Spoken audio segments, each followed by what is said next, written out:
So, hello my dear friends. Martin here again. Last time I told you to talk a little bit about my color concept with my watercolor paintings, my cityscapes, and architectural drawings. So what I'm speaking about,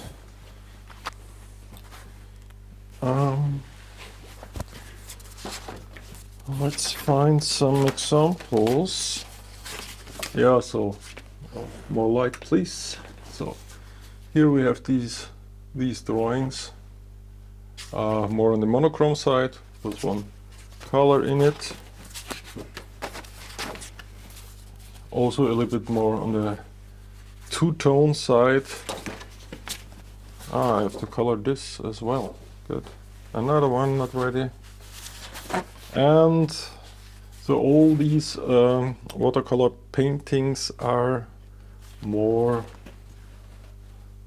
on a darker, flatter side, so not that colorful, shiny things. Monochrome. But what I want to show you, so are here very reduced in the palette, so only these green, brown tones, some grays, or as well as here with this blue and bluer part, and here more the colorful things that here like in a desert. There's a video about this one where I compared the monochrome part, and here with more color with the deeper blacks, and here more colorful. You can watch this at my YouTube channel, monochrome things, as well as this with this harsh contrasts. This is as well as a YouTube video. There we have more the darker gray buildings, and here they're more colorful. And that's what I want to show you in this video, how I do this. Here is one of these rare, very rare, really colorful, shiny drawings, paintings, as well as this one.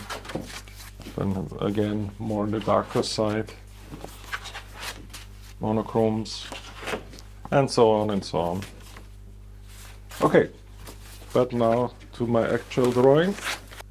Okay, what we have here is something I have in my mind for this finished or nearly finished ink drawing. Here we have some nature, some bushes and trees, and then here we have these pipes, these towers, some smaller buildings with their roofs. I will show you how I start this, and then I will go further on, and then we talk at the end of the video. We talk again. So let's start. So this is a 300-gram watercolor paper. Before I start, I have here some guiding lines. You see, they are just for the orientation for my buildings, so that they are not angled and falling down like this tower in Pisa. But I have to remove them before coloring it, because then the lines stay under the watercolor and you can't remove it. You can't remove them. The line work was done with fountain pen with extra fine nib, as well as these graphic liner or fine liner you see here. More of my ink drawing, doing the line work, you will find on my channel. I did some YouTube videos about it. So in this case we start immediately with the watercolor. Let's start with these towers, and for the larger areas on the surface, I have to be sure that the watercolor is running in one direction and not backwards. So I angle this a little bit so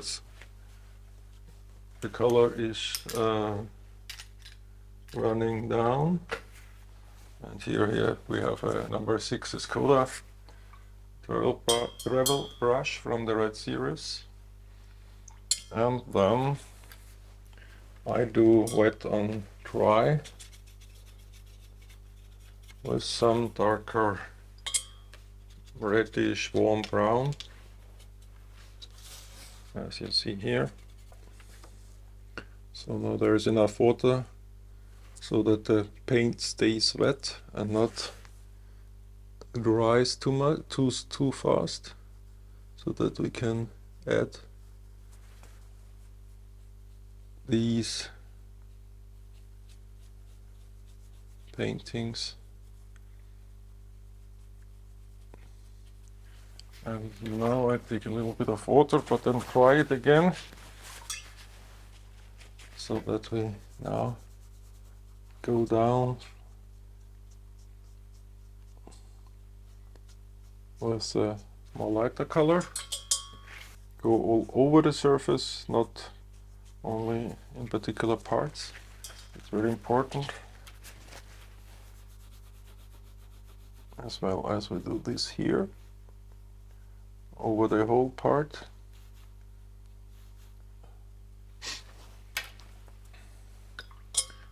And underneath this one I want to get darker, so I add some blue and black to the brown we already had. So here we are now.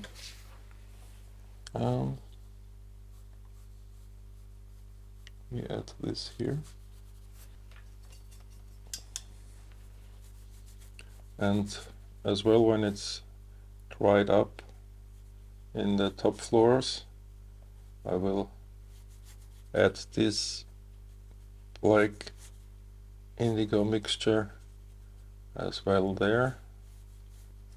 Okay, and now we go in this higher area.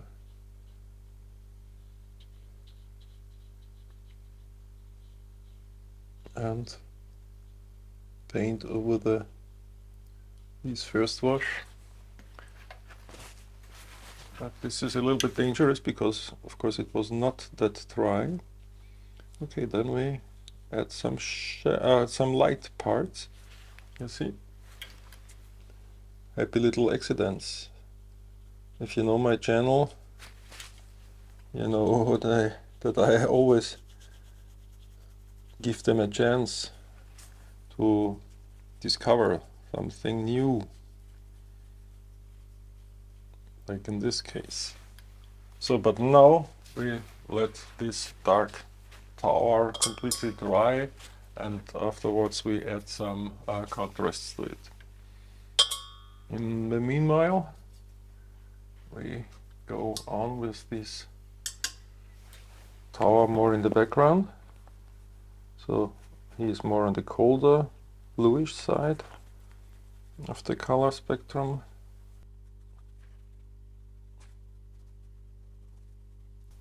And as well, so that we have this principle of two colors mixing, floating together, I add this brown tone from the beginning. Now this looks a little bit rusty.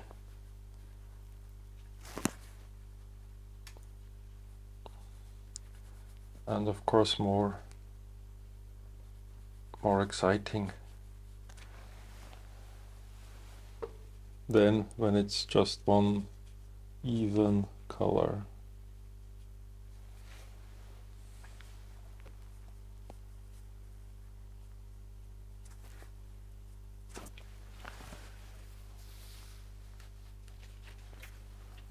And one more here in the background with this blue.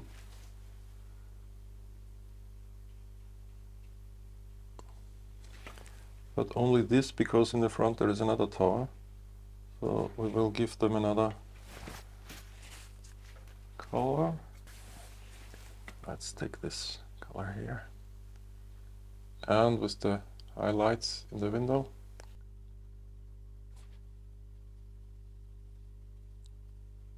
And then here is the border to the first pipe.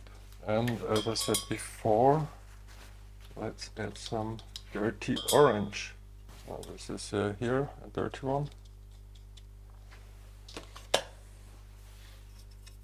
And I will lift it up a little bit. So, now we have this nice facade. Is there? Ah, there we have a not so dirty orange. Let's take this for this nice billboard. And of course I want to protect this highlight, this spot.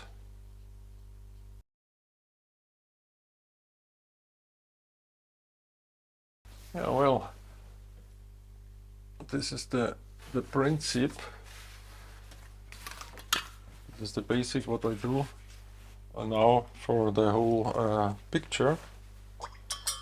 So I'll do this and then we jump together to the next part. Okay, 2 hours later. Oh, I think about 2.5 hours later. I've done a part. We have here now this part with the brownish and some warmer tones, as well as these pipes, more on the colder side. And then we have here the greens. And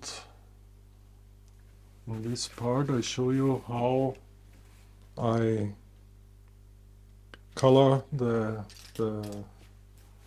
how I color these bushes, these trees. And of course I will tell you how I manage all these color concept, or what's my idea behind the color concept.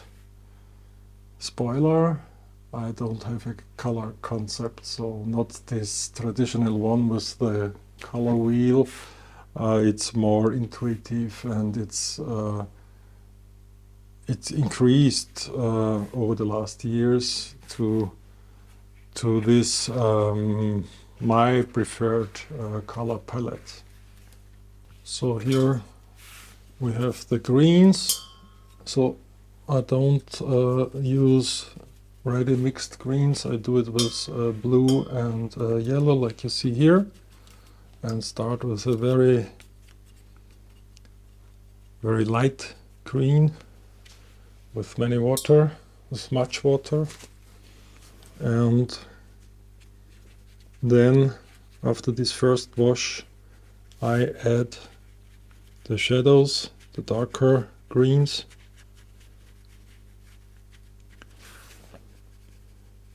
And the only idea in this case is that light is coming from above, and like you see here, there are the shadows under the crowns of the tree.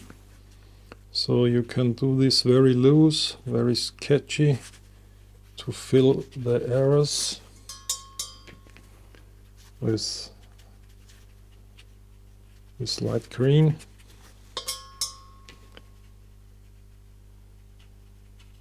So that you get a variation, I add some more water to a much more brighter yellow greenish parts, and then to add the contrast with darker parts.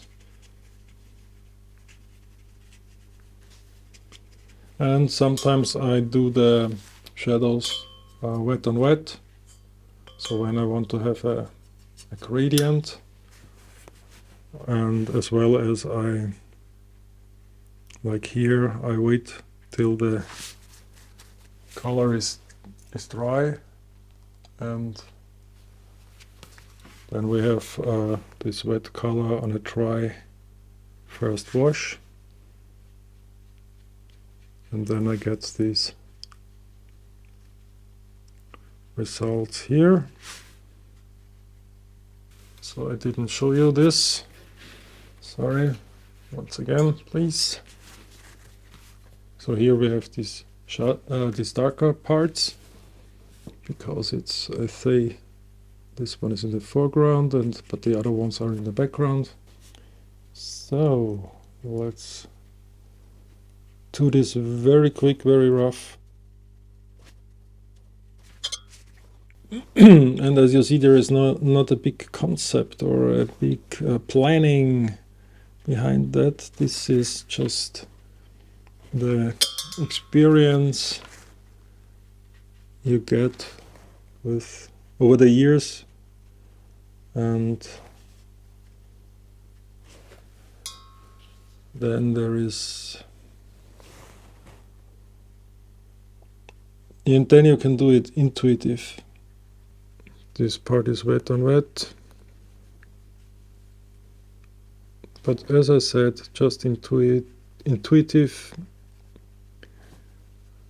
no big planned decisions, because when something goes wrong or you don't like the result, then the next drawing will getting better. Let's do this behind. So, darker parts here. It's a little bit too shiny, so I wait till it's dry, and then I will. Maybe it's okay, so it's a spot, because the sun is shining here at this exact small spot. Or we go in a more colorful direction here. Well, let's see what we do. I have no idea how this looks when we've done the whole part. So maybe I speed this process up a little bit and talk to you in a moment.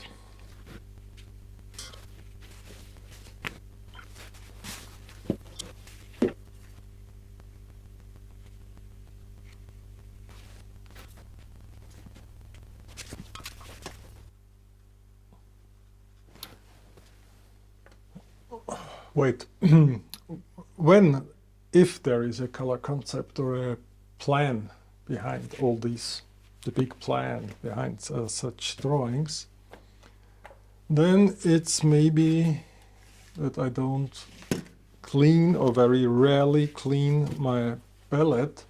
So I always have some pigments, some paints in the next color. Yeah.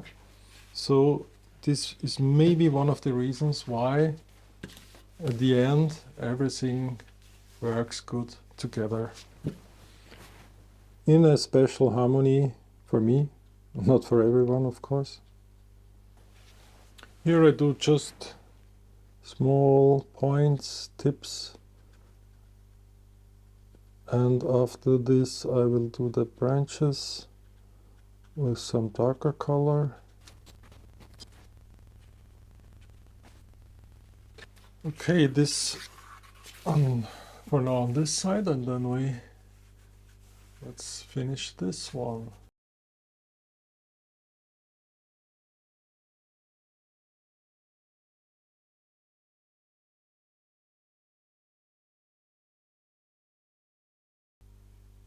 And now the last part of this drawing are the standalone trees. Maybe from the real world, I don't know if there is a place on Earth where they exist. The fence poles here, of course, they will be found anywhere on this world. Oh, the nature, maybe there is something looking like this. So we are free to color it like we wanted. Maybe to have a contrast here, a contrast point, and we have this one orange here.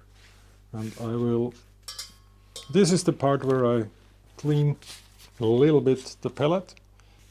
Oh, one clean palette, very rarely. And I need a fresh orange. This is the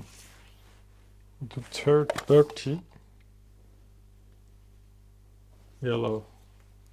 No idea how to spell it, but look at this great orange.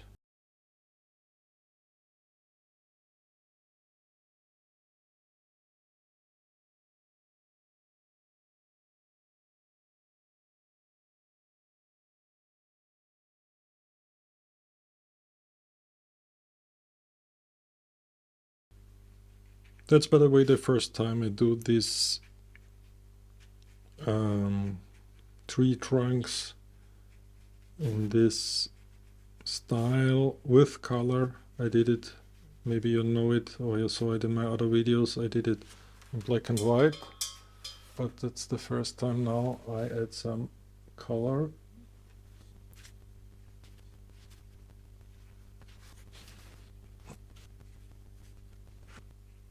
I like that they stand alone, so as a finish part of this scape. Okay, so not so shiny ones at the bottom where the sun don't shine.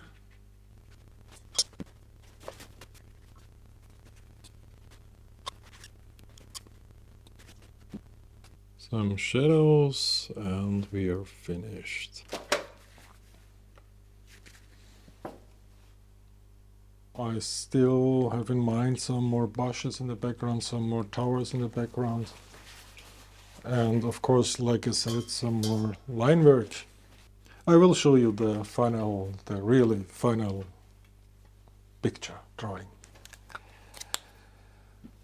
This for now, my friends. Hope to see you in the next video because you subscribe to my channel maybe. And have a nice day, have a nice evening. Bye.